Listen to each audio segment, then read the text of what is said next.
Hello, it's too hot, I can't sleep, so I'm doing this.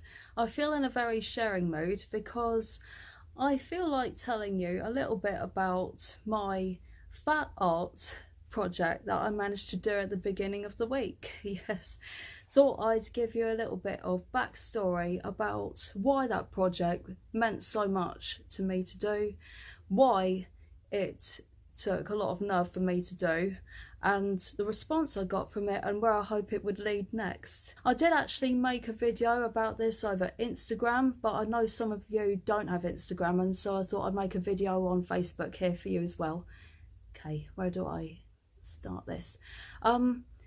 Those who know me best probably are aware that I first came out about my preference for plus size men when I was 18 years old. And I'm 34 now, so I'm an old girl. And even though I've always been liberated and upfront and honest about my preference, I've never been quite liberated enough to get that down on paper. I mean, my confidence has always been up and down like a roller coaster since I was a youngster. That's an ongoing issue. But anyway, this week I managed to take my first steps into making fat art.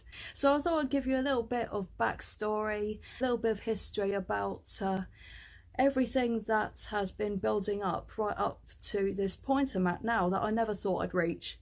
Beginning of 2020, I thought, you know, after 2018 and 19 of being very busy art-wise, I thought I'm going to kick off the new year with some fat art. And then the whole world changed, and I was moving house, and I was put on furlough from my job.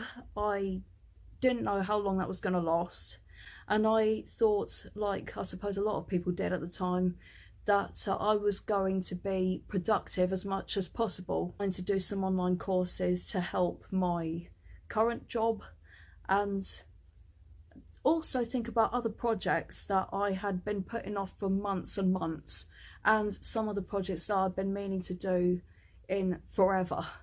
And I thought, you know what, I'm going to do it. I'm going to make this fat art finally. And I hesitated. I stalled. I couldn't do it. I couldn't physically do it.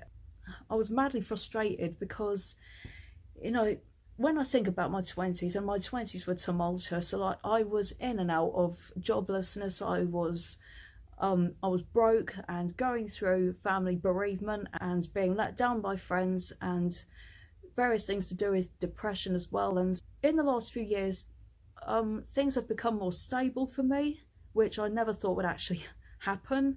And, well, I say touch wood. And I thought to myself, do you know what, I don't actually have any excuses in my mind to not do this. I had to spend a bit of time actually trying to figure out exactly what is it about the thought of portraying the men I really want to, and making fat art that instills so much anxiety and fear over me. I had to go to some pretty dark places, and it was not pleasant, and I did it anyway because I thought I can't keep going through my whole life not expressing what I really want to express. I need to tackle this. My anxieties do actually stem from my very early years, but we're not talking about that. We're talking about the whole fat art aspect. And I think I might have unlocked parts of what this fear comes from. And I wasn't going to say it, but I will anyway.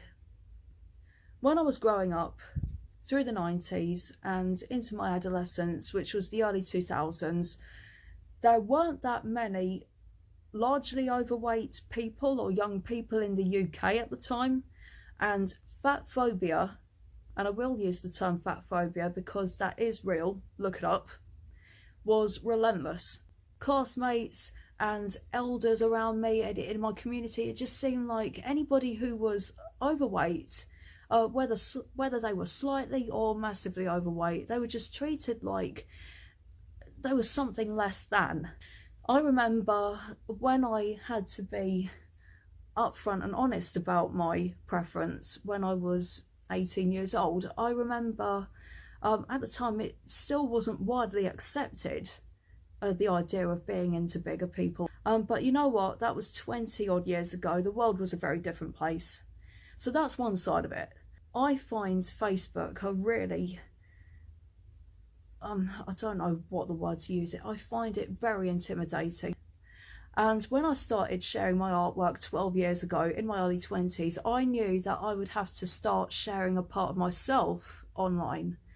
And that was another part that stopped me, because on my Facebook, I have got a lot of people on my friends list who are indirectly connected to people from my past, or directly, and people whom I wasn't completely comfortable with sharing all of the real me with yet. So what on earth, I couldn't even think about doing fat art years ago. Anyway, those were the two main things that I realised was stopping me. And I thought, now that I know what those cruxes of mine are, I can therefore try to work over that. Thus started in my picture of Kelly earlier this week, and I'll call her Kelly. She has got many stage names online, so I'll call her Kelly for now. That's the name of the model. And I posted it online, and the next 24 hours I was absolutely terrified. I thought, God, what the hell are people going to say? And I thought, whatever people say, I'll just take it, because you get used to people liking your artwork or not liking your artwork. But for me, it just felt more personal, because this was me putting a personal piece of myself on paper. And the response I got was everything other what I thought I was going to get. I've had comments and messages, and everybody's been so supportive and lovely. And it's not just messages from fat positive or body positive accounts, it's from followers in general. I use Instagram more than I do my Facebook these days, and it's left me really overwhelmed, and I really don't know what to do with that.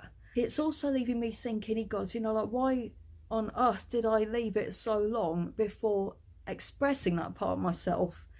And like, considering I've been showing my artwork for 12 years, why wasn't I doing this all the time?